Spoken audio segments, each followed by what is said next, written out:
मैं पूजा ब्राड़ NSWO की अध्यक्ष हूँ। आज मैं आप सबके समक्ष एक बहुत ही संवेदनशील और दुखद जो घटना आज यूपी में हमारी बच्ची के साथ हुई है, उससे आज मेरे दिल में बहुत बहुत बहुत अफसोस है।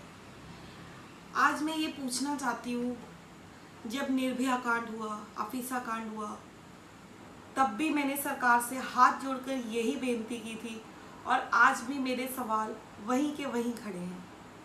हमारी बेटियों की असुरक्षा और आजकल के माहौल में जो हैवानियत बढ़ती जा रही है, उस पर अंकुश कब लगेगा? हमारे पूरे समाज में बेटियों में असुरक्षा की भावना रोज बढ़ती जा रही है। कभी तेजाब डाल दिया, कभी दहेज के लिए जला दिया, कभी मार दिया और बलात्कार। पहली बार नहीं, हर बार कानून शुरू से बने हुए हैं, पर मैंने पहले भी यही कहा था कि कानून व्यवस्था जो है उस पर विचार करना होगा।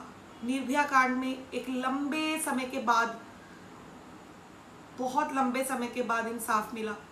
ये देरी कहीं ना कहीं हमारी कानून व्यवस्था को मजबूर दिखाती है। मैं अपनी कानून व्यवस्था पर हमेशा आस्था और विश्वास रखती आई हूँ और आगे भी पूरा विश्वास रखती हूँ, पर मेरी हाथ जोड़कर बेनती है कि कानून बनाने के साथ साथ बहुत ज़रूरी है कि उस कानून का इम्प्लीमेंटेशन ज़रूरत और जल्दी हो। बलात्कार जैसे हादसों के लिए कोई सुरक्षा, कोई अपील नहीं बनती है। ऐसे मुजरिम जो हमारे देश की बेटियों के लिए इतनी हीन और गंदी भावना रखते हैं, जो बेटियों को जलाने में, उनकी ज़बान काटने में, उनकी हड्डियां तोड़ने में एक पल के लिए भी नहीं सोचते।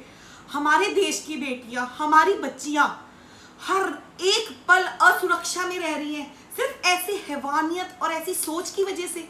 मुझे अफसोस है इस बात का कि हमारे देश में ऐसे भेड़िए घूम रहे हैं, जिससे हम अपनी बेटियों को कैसे सुरक्षित करेंगे? कौन से मुखौटे हैं इनके चेहरे पर और उनको कैसे पहचानेंगे हम? हमारी कानून व्यवस्था पर मैं पूरा विश्वास रखती हूँ और अपनी सरकार से हाथ जोड़कर बेनती करती हूँ कि हाथ में कैंडल्स और रोज के अभियान नहीं चाहिए। हमें निशब्द नहीं होना, हमें सुरक्षा चाहिए। कड़े कानून लागू हों और ऐसे अपराधियों के खौफ दिखना चाहिए चेहरे पर। हमारी बेटियों पर एक पल की नजर भरने का भी डर होना चाहिए उन्हें। हमारे समाज में अगर ऐसे हैवानियत भरे लोग हैं, तो हमारे समाज में वो भाई बंधु भी हैं जो इतना दम रखते हैं कि ऐसे लोगों को बख्शेंगे नहीं। और मुझे अपनी कानून व्यवस्था पर, अपने प्रशासन पर, अपनी सरकार पर पूरी उम्मीद है कि इस बार बिना देरी के हमारी बेटी को इतनी जल्दी इंसाफ मिलना चाहिए, ताकि आगे ऐसे हादसे ना हो। हमारी असुरक्षा, हमारी मानसिकता का खौफ जो है वो हर सरकार को सुनना पड़ेगा और हमें इस खौफ से बाहर निकालना होगा। बेटी बचाओ, बेटी पढ़ाओ, बेटियों के लिए स्टैंड लेने को हम तैयार खड़े हैं, पर जब ऐसे हादसे होते हैं तो हम खुद ही निशब्द हो जाते हैं। आज मेरे अपने अंदर हजार सवाल अपने आप से खड़े हैं मेरे लिए कि हमने यही जंग लड़ी निर्भया के लिए, यही अफसोस अफीसा के लिए और अब मनीषा के लिए। कोई भी स्टेट हो, कोई भी सरकार हो, हैवानियत के रंग को अब हमें नहीं झेलना। मेरी हाथ जोड़कर पूरी सरकार से ये है कि हमारा जो संवैधानिक जो कमियां जो कानून व्यवस्था में है, उसे दूर करके और इन मुजरिमों को जल्द से जल्द बिना देरी के फांसी की सजा हो और आगे के लिए एक ऐसा उदाहरण साबित हो कि हमारी बेटियों पर नजर भरने से पहले भी कोई 100 बार सोचे।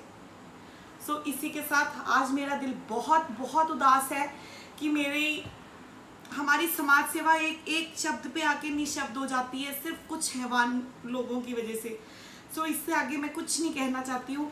बस फिर एक बार मेरी सरकार से और पूरी हुकूमत से ये हाथ जोड़कर बेनती है कि हमारी कानून व्यवस्था में और सुधार और कड़ापन लाया जाए, ताकि हमारे बेटियों के मन से जो असुरक्षा की भावना है वो खत्म हो और वो सुरक्षित समाज में हो। धन्यवाद।